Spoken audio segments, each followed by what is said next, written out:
Have you guys ever wondered why Aragorn's father never tried to claim the throne of Gondor? Yeah, me either, because I know a thing about a thing or two. But I was trolling some Facebook groups, and somebody, and by somebody I mean like dozens of people, are like, why didn't Aragorn's father try to take the throne of Gondor? Well, let me tell you about that. So Aragorn's father was Arathorn II, chieftain of the Dunedain, and the direct heir of Isildur himself. And on paper, he had the best or strongest claim to Gondor's throne than anyone else alive. But Gondor kind of turned its back on that bloodline. After Isildur's death, they kind of decided to rule themselves, pick their own kings, and when those kings died out, the steward said, "Hold my beer, I got this for a while," promising to rule until the king returned, but because they were in power, they were never actually looking for a king. Meanwhile, in the north, Arnor had fallen. The once great kingdom up there was shattered by civil war and ultimately destroyed by the Witch King.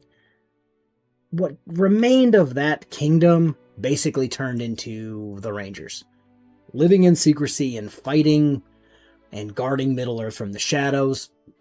Arathorn wasn't a king in exile like some kings traditionally are. He had nobody. And by nobody I mean he was the leader of a nearly forgotten people, numbering too few to challenge anyone for basically anything. So he couldn't just go to Gondor and take it by force.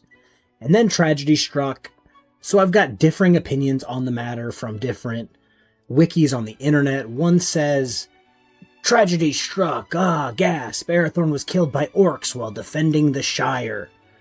And the other one says he was slain by hill trolls while riding in the wilds with the son of Elrond, or the sons of Elrond. But both are kind of definitive, where at the time of his death, which I believe he was around 60 years old, Aragorn was only 2 years old. So he was kind of shit out of luck when it came to a father, because when it comes to that bloodline, they live much longer than 60. 60 is fairly young, especially when you look at what Aragorn was doing around that age. Yeah, so Aragorn was taken to Rivendell. It's a whole thing. So at the end of the day, Aragorn's father couldn't take the throne of Gondor because A, he wasn't really alive long enough, he didn't have the troops required, and Gondor basically at the time didn't want anybody. So that's that. So Aragorn couldn't have just inherited the throne if his father took it because his father couldn't have taken it.